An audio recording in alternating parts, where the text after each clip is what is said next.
السلام علیکم، آپ دیکھ رہے ہیں دی نیشنل پوڈ کاسٹ۔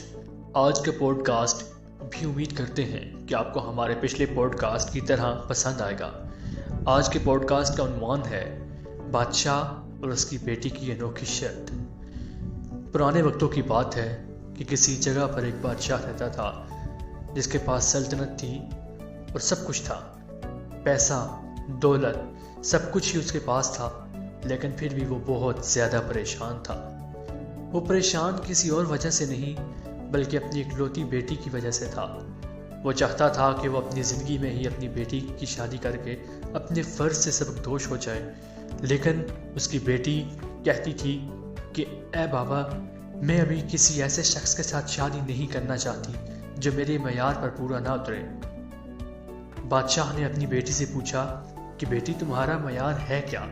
آخرکار تم مجھے بتاؤ، میں تمہارے شایان شان تمہارے لیے دولہا ڈھونڈوں گا، اور اگر تم چاہو تو میں دربار میں اپنے تمام جوان لوگوں کو بلا لوں گا اور پھر جس پر تم اشارہ کرو گی میں اسی سے تمہارا نکاح کروا دوں گا۔ لیکن بیٹی بھی سیانی تھی، اس نے کہا کہ بابا، میرا معیار شکل و صورت، علم و دولت، حسن دیکھ کر نہیں ہوگا، بلکہ میں تو ذہانت دیکھ کر صرف اپنا معیار بتانا چاہتی ہوں، اور میں اسی شخص سے شادی کرنا چاہتی ہوں جو علم و حکمت رکھتا ہو۔ ٹھیک ایسا ہی ہوا کہ دربار میں بادشاہ نے وزیر سے کہا کہ میرے دربار میں تمام نوجوان لڑکوں کو بلاؤ اور ان سے یہ شرط پوری کرواؤ کہ ان سب کے پاس کافی زیادہ علم ہو، کیونکہ یہاں پہ میری بیٹی 3 سوال کرنا چاہتی ہے ہر اس شخص سے جو اس کے لیے رشتہ لے کر آئے گا اور اسے شادی کا خواہاں ہوگا، اور اگر کسی شخص نے ان 3 سوالوں کا جواب دے دیا تو وہ خوش قسمت میری بیٹی کے ساتھ شادی کے لیے تیار ہوگا۔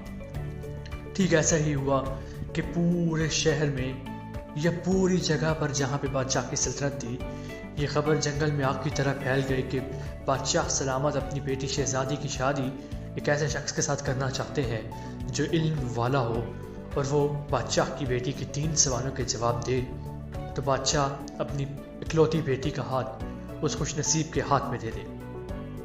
دربار لگا، تمام لوگوں نے آنے کی تیاری پکڑی۔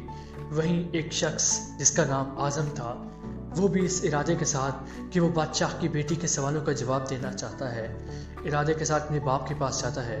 واضح رہے کہ اعظم کا باپ ایک معمولی ٹیچر تھا، اور وہ نہیں چاہتا تھا کہ اس کا بیٹا بادشاہ کی بیٹی کے سامنے جائے، اور اگر وہ سوالوں کا جواب نہ دے پائے تو وہ رسوا ہو کر واپس آ جائے اور میری بدنامی ہو جائے۔ اس نے اپنے بیٹے سے یہی کہا کہ بیٹا، تم جانا تو چاہتے ہو، لیکن اگر تم ان سوالوں کا جواب نہ دے سکے تو تمہارا تو کچھ نہیں جائے گا، لیکن میری بدنامی ہوگی کہ ایک عالم کا بیٹا جو دوسروں میں علم بانٹتا ہے، اس کا اپنا بیٹا بادشاہ کی بیٹی کے 3 سوالوں کا جواب نہیں دے سکا۔ اس پر اعظم نے اپنے باپ سے کہا کہ ابا جان، آپ فکر مت کریں، تمام لوگ جائیں گے اور ان میں بہت زیادہ بادشاہوں کے بیٹے اور بڑے سے بڑے عہدیدار بھی آئیں گے، اور اگر وہ اپنے سوالوں کے جواب دینے میں ناکام رہ کر واپس لوٹتے ہیں تو اگر میں بھی آ گیا تو اس میں کوئی بڑی بات نہیں ہے، پلیز آپ مجھے جانے کی اجازت دیجیے۔ اعظم کے باپ نے اسے کہا کہ ٹھیک ہے بیٹا، جیسا تمہاری مرضی، اگر تمہارا یہی ارادہ ہے تو میں تمہارے ارادے میں رکاوٹ نہیں بننا چاہتا، تم جاؤ۔ اب ایسا ہی ہوا کہ دربار لگا، تمام خواہش مند افراد قطار میں بیٹھ گئے۔ اسٹیج کے اوپر بادشاہ سلامت، ان کی بیوی اور ان کی بیٹی آ کر بیٹھ گئے تخت کے اوپر۔ اب محفل شروع ہوتی ہے۔ بادشاہ کی بیٹی نے کہا کہ میں 3 سوال کرنا چاہتی ہوں، شخص میرے ان 3 سوالوں کا جواب دے گا وہی میرے لیے اور میرے ساتھ شادی کے لائق ہوگا۔ سب لوگوں نے کہا کہ ٹھیک ہے میم، آپ سوال کیجیے۔ بادشاہ کی بیٹی نے پہلا سوال کیا۔